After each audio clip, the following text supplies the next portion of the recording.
करने की तौफीक अता फरमाए। मेरे दोस्तों, अगर इस महफिल से एक ही बात अगर किसी इंसान के दिल को छू जाए और तो मेरे दोस्तों उस पर वो अमल कर ले, तो मेरे दोस्तों इस प्रोग्राम का में आना जाना हम लोगों का और कराने वालों का कबूल हो जाएगा।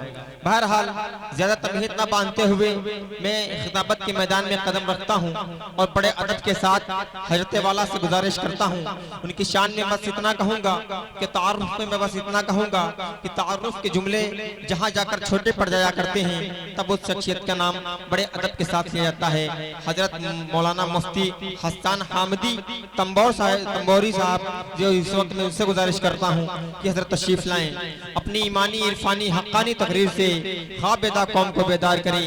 इंशाअल्लाह हजरत के खिताब के बाद एक नातिया मुशायरे का इनका शुरू होगा, नातिया मुशायरे का दौर भी शुरू होगा। हमारे शोरा इकराम तशरीफ ला चुके हैं।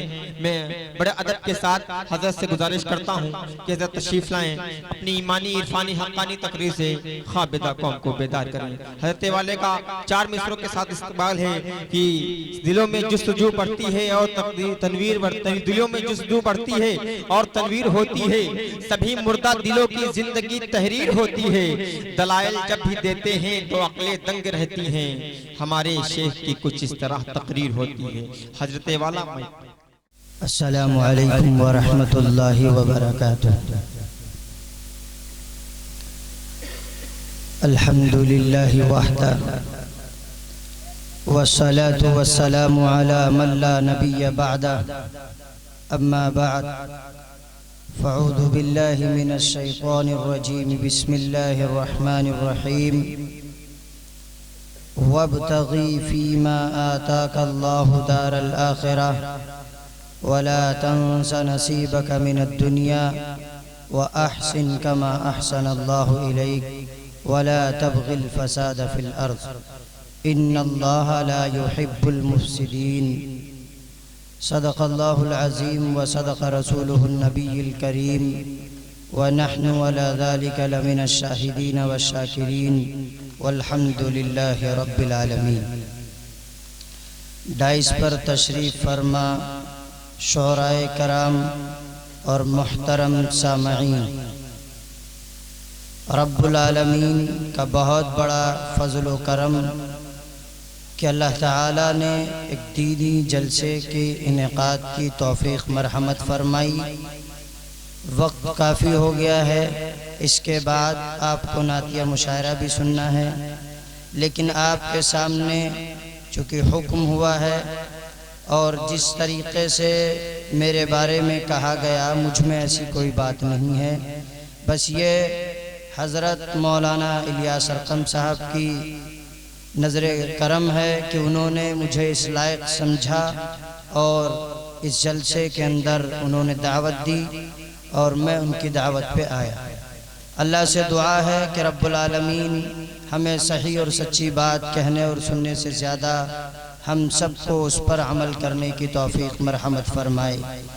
आपसे बस इतनी दरख्वास्त है कि यहाँ जो बात भी कही जाए आप उसको पूरे ध्यान के साथ तवज्जो के साथ सुनें, क्योंकि मेरा मामूल भी ज़्यादा लंबी चौड़ी तकरीर में नहीं करता। आज हम सबको मुहासबा करने की ज़रूरत है कि हम मुसलमान हैं, रसूलुल्लाह के उम्मती हैं, लेकिन हमें क्या करना चाहिए था और हम क्या कर रहे हैं और किसके तरीक़े को हम अपना रहे हैं। हम मुसलमान हैं, मज़हब इस्लाम को मानने वाले, उसके इत्तिबा करने वाले, उसकी पैरवी करने वाले।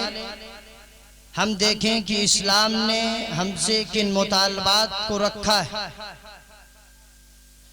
लेकिन आज मुआशरे का जायज़ा लेने के बाद पता ये चलता है कि हम सिर्फ नाम के मुसलमान रह गए, काम के मुसलमान नहीं हैं। इस्लाम की एक एक चीज को हमने तर्क कर दिया।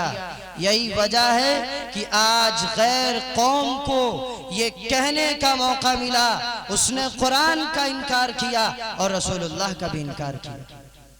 सबसे पहले उसका जनाजा हमने अपने घरों से निकाला, इस्लाम की तालीमात को हमने अपने घर से निकाल दिया। इस्लाम जैसा कल था वैसा रहेगा। अगर हम इसके कानून को नहीं मानेंगे और इसके दस्तूर को, इसके मंशूर को हम फॉलो नहीं करेंगे और इसके काम को लेकर आगे नहीं बढ़ेंगे तो फिर रब्बुल आलमीन दूसरी कौम के जरिए से काम लेगा। और इस्लाम पर उंगली उठाने वाले, इस्लाम पर एतराज करने वाले आज से नहीं हैं, रोज़े अव्वल से चले आए हैं। लेकिन इस्लाम दुनिया के अंदर आया, बढ़ने के लिए आया, इस्लाम मिटने के लिए नहीं आया। कोई दुनिया की बड़े से बड़ी ताकत इस्लाम को नहीं मिटा सकती है।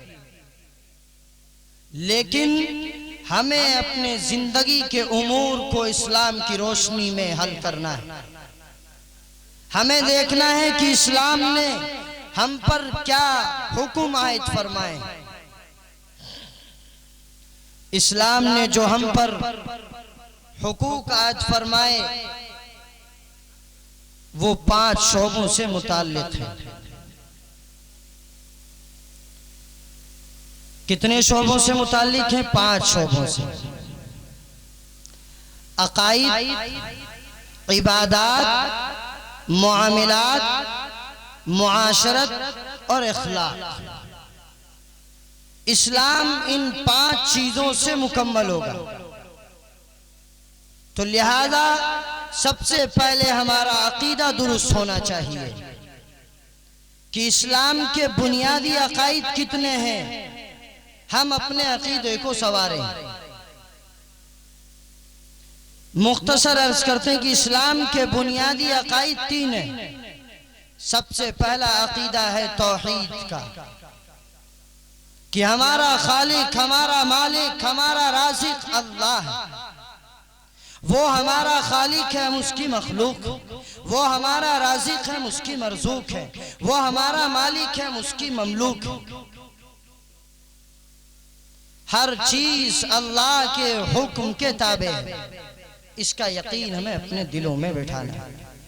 दूसरा अकीदा रिसालत का, कि जनाब मोहम्मद रसूलुल्लाह सल्लल्लाहु अलैहि वसल्लम खातमुन नबिय्यीन है, आखिरी नबी है, इसके बाद कोई नबी नहीं आएगा। और तीसरा अकीदा, इस मरने के बाद दोबारा जिंदा किया जाना। तो सबसे पहले हमारा अकीदा दुरुस्त होना चाहिए। फिर इबादात को सही तरीके से अंजाम देना चाहिए सीख कर। आज हम इबादात कर रहे हैं लेकिन सीखते नहीं। नमाज पढ़ रहे हैं, 50 साल हो गए, 60 साल हो गए, रुकू और सजदे नहीं मालूम, क्या पढ़ा जाता नहीं मालूम। मैं असल में चूंकि मेरा काम है, जमात का आदमी हूँ, जमात वगैरह में लगा हूँ, जमीयत में भी मुख्तलिफ काम करता हूँ। तो वहाँ जो कारगुजारी ली जाती तो उसमें कई लोगों को देखा गया 20 साल 25 साल की उम्रें हो गई, सूरह फातिहा सुनी गई, सूरह फातिहा नहीं आती। ये हमारे नौजवानों का हाल है, ये हमारे घरानों का हाल है कि बाप का जनाजा पड़ा है, बेटे को जनाजे की दुआ नहीं याद है। उस वक्त वो पूछ रहा है, मौलवी साहब 3 मरतबा कुल अल्लाह अहद पढ़ लें, नमाज हो जाएगी। तो इबादात हमारी सही होनी चाहिए, सीखने की जरूरत है। मुआमिलात हमारे दुरुस्त होने चाहिए, मुआशरत हमारी दुरुस्त हो और बातिनी अखलाक हमारे दुरुस्त होने चाहिए। आज मैं सिर्फ आपके सामने मुआशरत के मुतालिक चंद गुजारिशात रखूंगा। अल्लाह ताला हमें कहने सुनने से ज्यादा अमल की तौफीक दे। मुआशरत का मतलब क्या है? मुआशरत दूसरों के साथ जिंदगी गुजारना। जिंदगी गुजारने का सही तरीका क्या है? यानी खाना किस तरह खाया जाए, पानी किस तरह पिया जाए, घर वालों के साथ किस तरह रहा जाए, बाहर वालों के साथ किस तरह रहा जाए।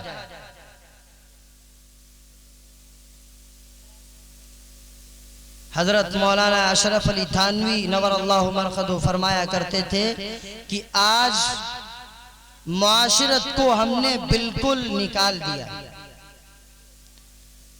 उसमें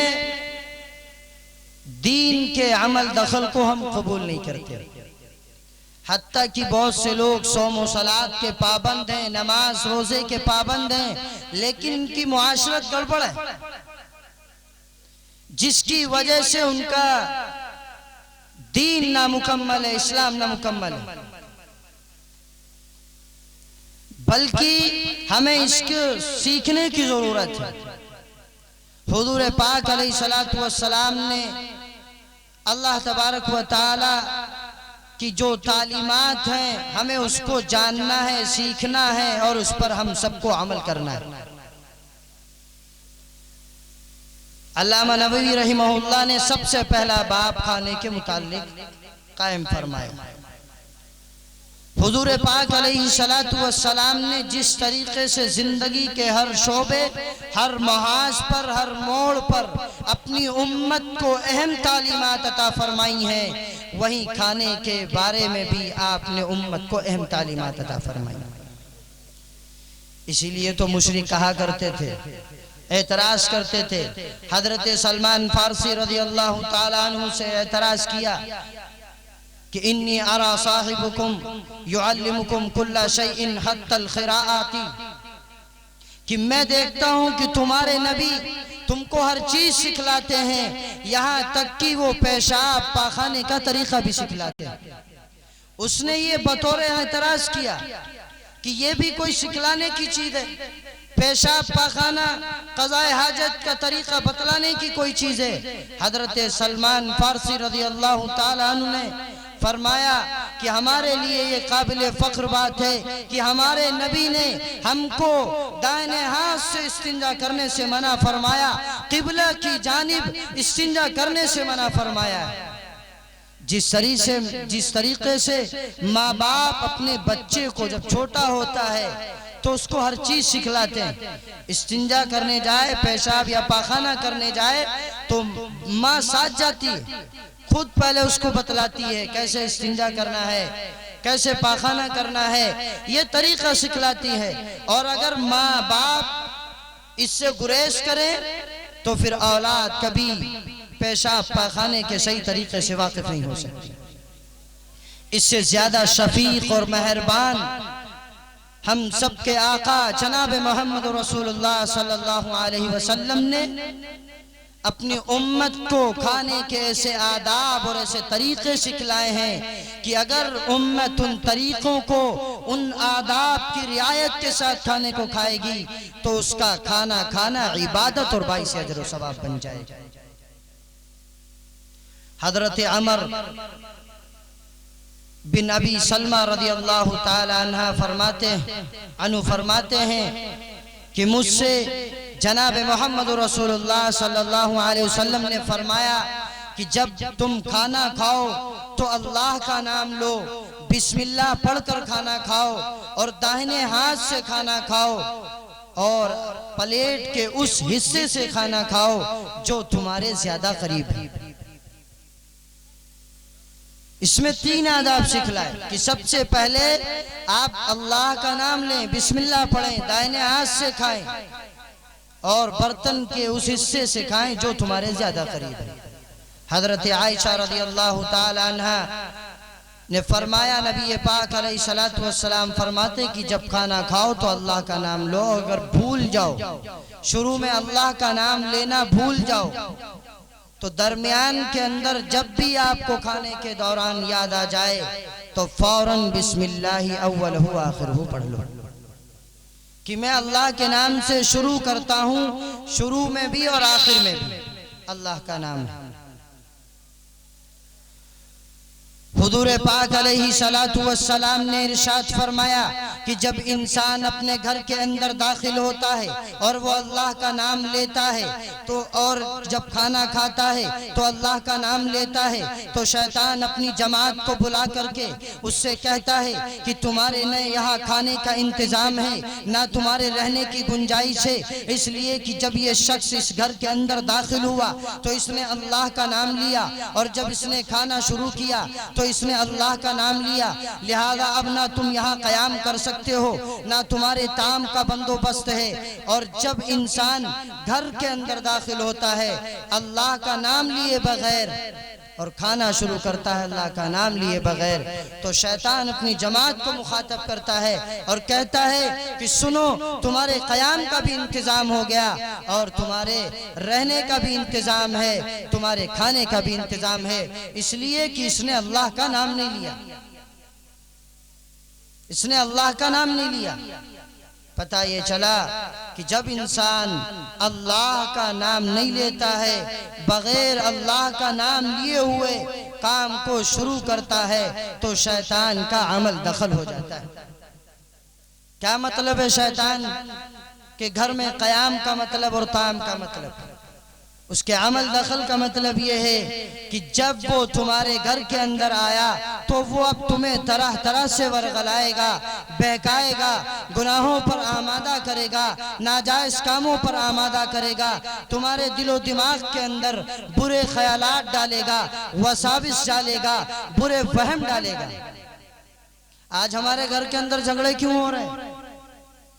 इसलिए कि हमने इस्लामी तालीमात नहीं देखी कि अल्लाह के नबी ने क्या हमें बतलाया। जब हम अल्लाह का नाम लिए बगैर घर के अंदर दाखिल हो रहे हैं, जब शैतान का अब अमल दाखिल हो गया, तो फिर अब वो तो जब वर्गला रहा है, बहका रहा, तो झगड़े तो होंगे आपस में। लिहाजा हमें रसूल पाक अलैहिस्सलातु वस्सलाम की तालीमात पर अमल करना है। तो हम फिर जो हमारे घरों के अंदर भाई भाई में नहीं बन रही, बहन बहन में नहीं है, माँ बाप में, बेटे में, एक दूसरे से किसी की नहीं बन रही, बराबर झगड़े हो रहे हैं और ये सारे शिकायतें लेकर आ रहे हैं। तो हम जब घर में दाखिल हो तो अल्लाह का नाम लेकर दाखिल हो, और फिर उसके क़याम ताम का मतलब कि जब शैतान घर के अंदर आया तो अब तुम खाना खा रहे हो, वो हमारे जुबान के मजे के लिए काफी होगा, हमारी भूख को मिटा देगा, लेकिन उसमें अल्लाह की जानिब से बरकतें नहीं होंगी। इस हदीस में दो चीजों की ताकीद रसूलुल्लाह ने फरमाई कि जब आप घर में दाखिल हो तो अल्लाह का नाम ले। अब हम रसूलुल्लाह की सीरत में देखते हैं कि जनाब मोहम्मद रसूलुल्लाह सल्लल्लाहु अलैहि वसल्लम जब घर में दाखिल होते हैं तो क्या पढ़ते हैं? तो आपकी सीरत में ये मिलता है, आपने अपनी उम्मत को ये पैगाम दिया और ये दुआ सिखलाई है, अल्लाहुम्मा इन्नी अस्अलुका खैरल मौलजी व खैरल मखरजी, बिस्मिल्लाहि वलजना बिस्मिल्लाहि खरजना व अलल्लाहि रब्बना तवक्कलना। जब हुजूर पाक अलैहिस्सलातु वस्सलाम घर के अंदर तशरीफ लाते तो ये दुआ पढ़ते और अल्लाह से दुआ करते कि ए रब्बे कायनात, मैं घर के अंदर दाखिल हो रहा हूँ, मेरा दाखिला खैर के साथ, और जब मैं घर से दोबारा किसी जरूरत से निकलूं तो मेरा दाखिला, मेरा निकलना भी खैर के साथ हो, भलाई के साथ हो, अच्छाई के साथ हो। कुछ मालूम नहीं कि हम घर के अंदर जा रहे हैं, हमारे पीछे घर वालों के साथ क्या हुआ। हम घर के अंदर पहुंचे, पहुंचने के बाद हमें पता चला रंज की खबर आई, गम की खबर आई, परेशानी की खबर आई, चाहे वो दुनियावी परेशानी हो या उखरवी परेशानी हो। इसलिए रसूलुल्लाह ने फरमाया कि जब आप घर के अंदर दाखिल हों तो अल्लाह से दुआ करें कि अल्लाह मैं घर के अंदर जा रहा हूँ, मैं अपने घर और घर वालों को अच्छी हालत में पाऊं, और जब मैं घर से बाहर निकलूं तो अच्छी हालत से निकलूं, खैर के साथ निकलूं। कहीं ऐसा ना हो घर में पहुंचे पता चला कि घर वाले बीमार हैं, परेशानी आई हुई है, अब इंसान इलाज मुआलजे के लिए निकल रहा है या किसी परेशानी की वजह से निकल रहा है, तो फिर ये निकलना उसका खैर के साथ नहीं होगा, अच्छे मकसद से नहीं होगा। इसलिए रसूल पाक अलैहिस्सलातु वस्सलाम ने अपनी उम्मत को हर मौके की दुआ फरमाई है। जो कुरान में कहा गया, या अय्युहल्लज़ीना आमनु ज़कुरुल्लाह ज़िक्रन कसीरा, कि ए ईमान वालो तुम अल्लाह को कसरत से याद करो। क्या मतलब हमेशा सजदे में पड़े रहे, मस्जिदों का दर ना छोड़ें? नहीं, बल्कि रसूलुल्लाह ने इसकी तफसीर यूं की कि आपने हर मौके पर उम्मत को दुआ सिखलाई कि मेरे उम्मती हर मौके पर अल्लाह से कुछ न कुछ मांगते रहें, सवाल करते रहें। तो हम ये घर में दाखिल हों, ये दुआ पढ़ें, अल्लाह मेरा दाखिला खैर के साथ हो, मैं घर वालों को अच्छी हालत में पाऊं और जब निकलूं तो अच्छी हालत में निकलूं, किसी बुराई, किसी बुरी खबर की वजह से या परेशानी की वजह से ना निकलूं। ये दुआ हम अपने ना याद हो तो इसको लिखें, दरवाजे पर लगाएं, ताकि जब हम अंदर दाखिल हो तो देखें, देखकर हमें याद आ जाए, फौरन हम दुआ पढ़ें। और इस दुआ के जरिए से तमाम दुनियावी परेशानियों से बचने का सबब है। आप तमाम दुनियावी परेशानी से महफूज रहेंगे और आखिरत में जो इसका सवाब मिलेगा वो अलग से मिलेगा। लिहाजा हम रसूलुल्लाह की तालीमात को देखें कि हमें रसूलुल्लाह ने क्या फरमाया। हजरत हुदैफा रज़ियल्लाहु ताला अन्हु फरमाते हैं कि जब नबी पाक अलैहिस्सलातु वस्सलाम के साथ हम खाने पर शरीक होते तो हम खाना शुरू नहीं करते जब तक रसूलुल्लाह शुरू ना कर देते।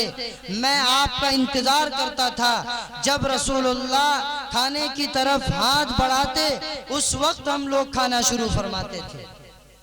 और फुक़हा कराम ने इससे मसला मुस्तंबत किया कि जब कोई छोटा किसी बड़े के साथ खाने में शरीक हो तो वो खाना पहले ना शुरू करे, बल्कि इंतजार करे अपने बड़े का। जब वो खाना शुरू करे फिर वो छोटा खाना शुरू करे।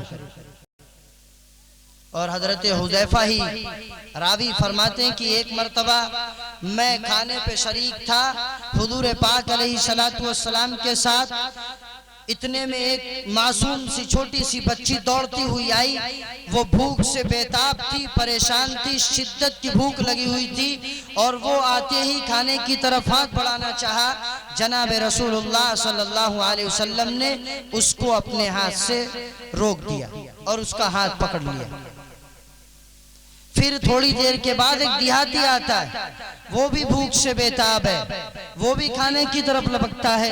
अल्लाह के नबी जनाब मोहम्मद रसूलुल्लाह सल्लल्लाहु अलैहि वसल्लम उसका भी हाथ पकड़ लेते हैं और पकड़ने के बाद तमाम सहाबा को मुखातब करते हैं और कहते हैं कि मैंने इनके हाथ को इसलिए रोका कि शैतान इस खाने को अपने लिए इस तरह हलाल करना चाहता था।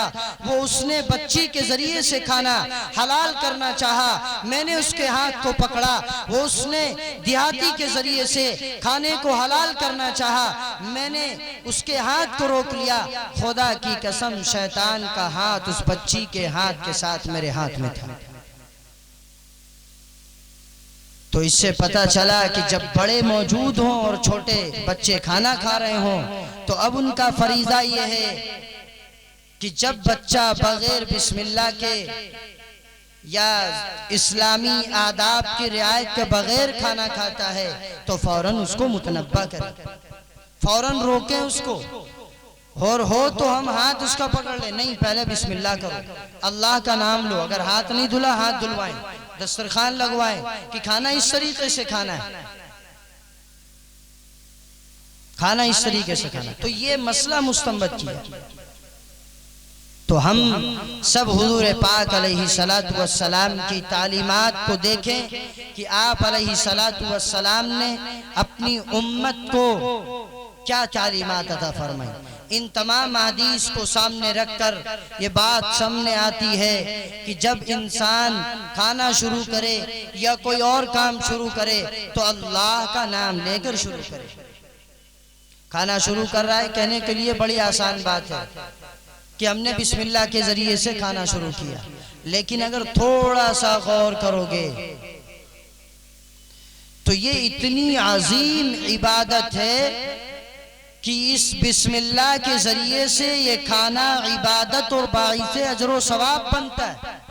और अगर थोड़ा सा इंसान ध्यान देकर बिस्मिल्लाह पढ़ता है तो अल्लाह की मारिफत का बड़ा दरवाजा खुल जाता है। बिस्मिल्लाह पढ़ना दर हकीकत इंसान को इस बात की तरफ मुतवज्जे करता है कि जो तुम्हारे सामने खाना मौजूद है ये तुम्हारी कुव्वत बाजू का करिश्मा नहीं है, तुम्हारी ताकत का नतीजा नहीं है, बल्कि देने वाले की अता है कि उसने तुम्हें अता किया। वरना हमारी क्या बिसात थी कि हम उस खाने के जमा कर सकते और अपनी जरूरत को, अपनी भूख को मिटा सकते, ये तो रब्बुल आलमीन की अता।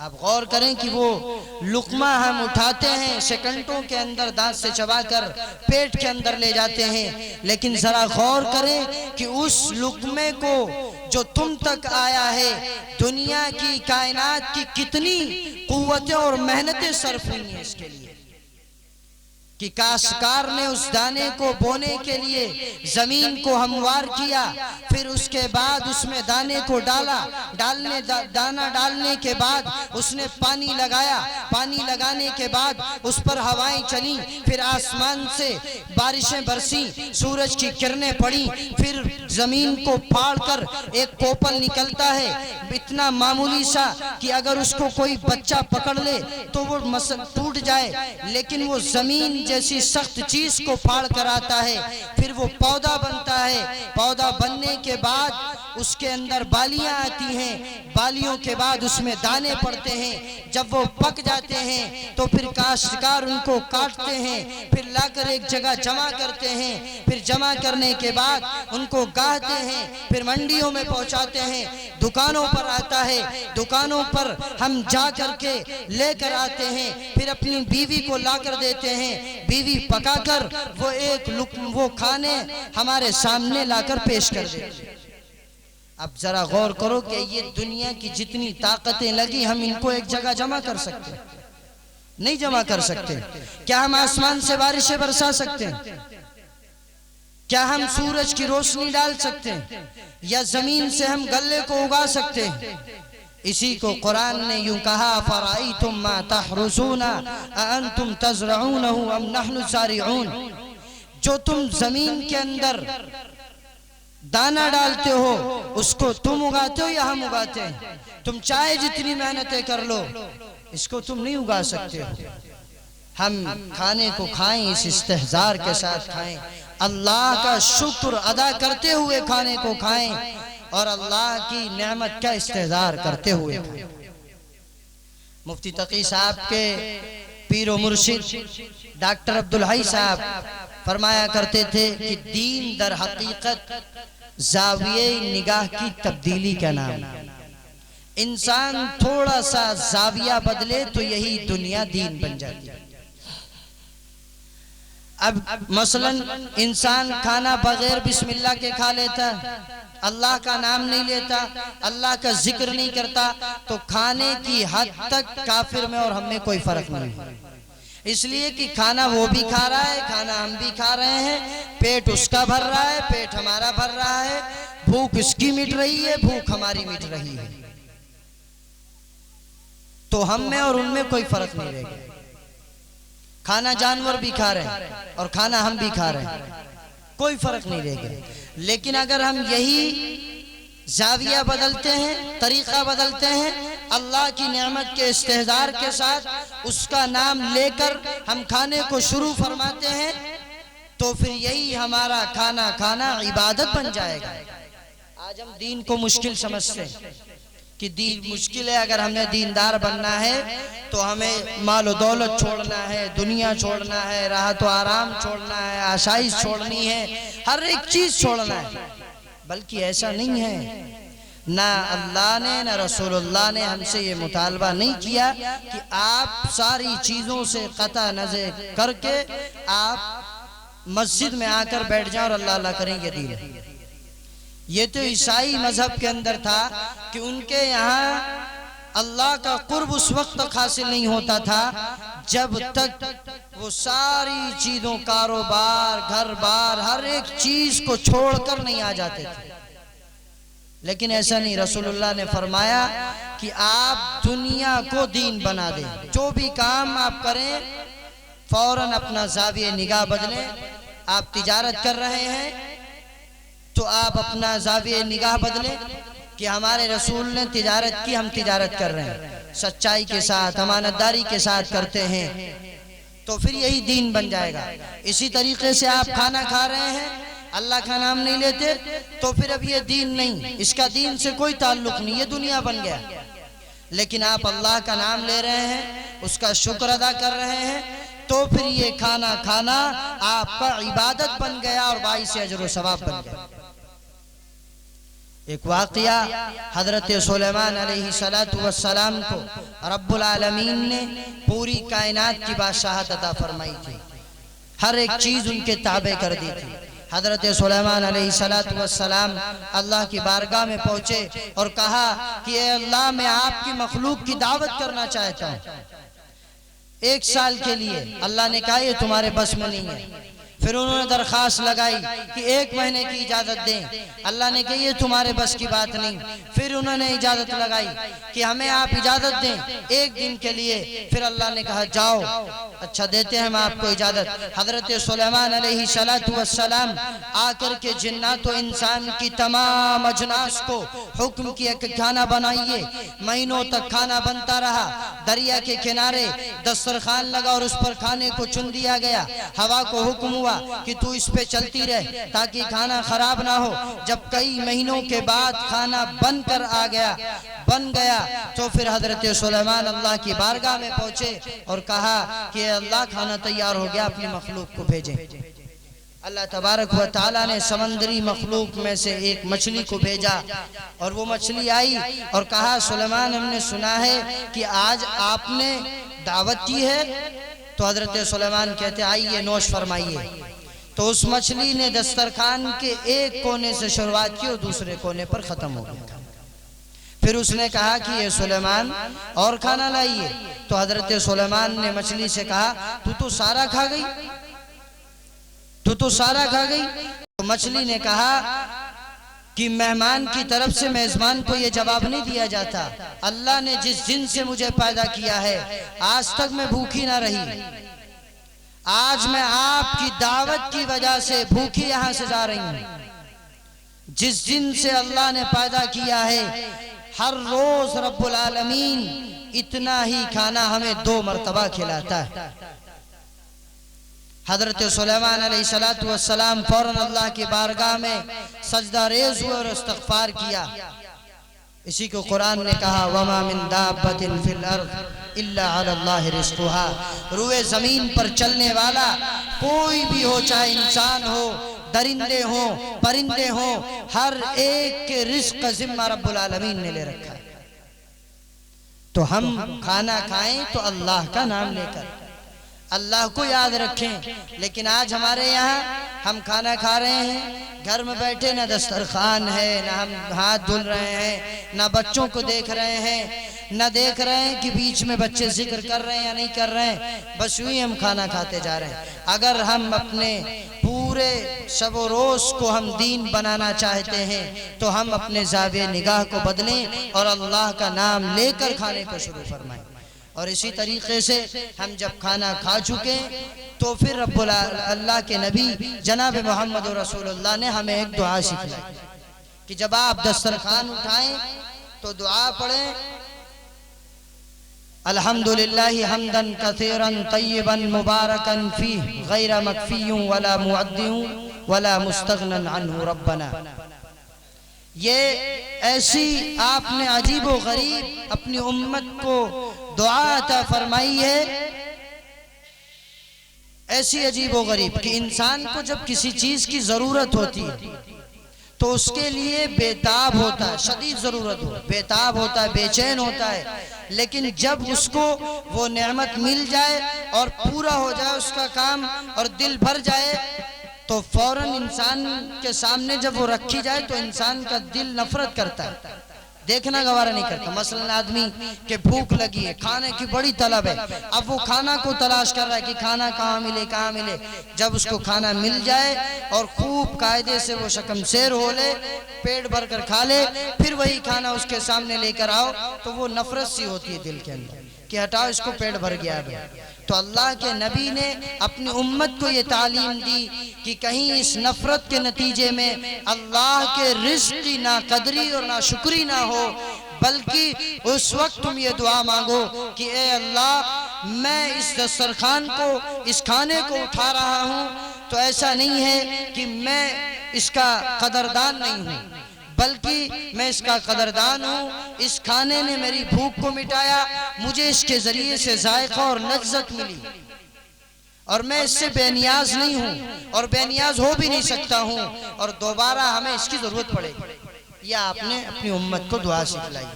तो लिहाजा हम अपनी नबी पाक अलैहिस्सलातु वस्सलाम की सीरत का मुताला करें और हम दीन इस्लाम को सीखने की कोशिश करें कि अल्लाह के नबी ने जिस तरीके से अपनी उम्मत को याद रखा है ऐसे ही उम्मत अपने नबी को याद रखे।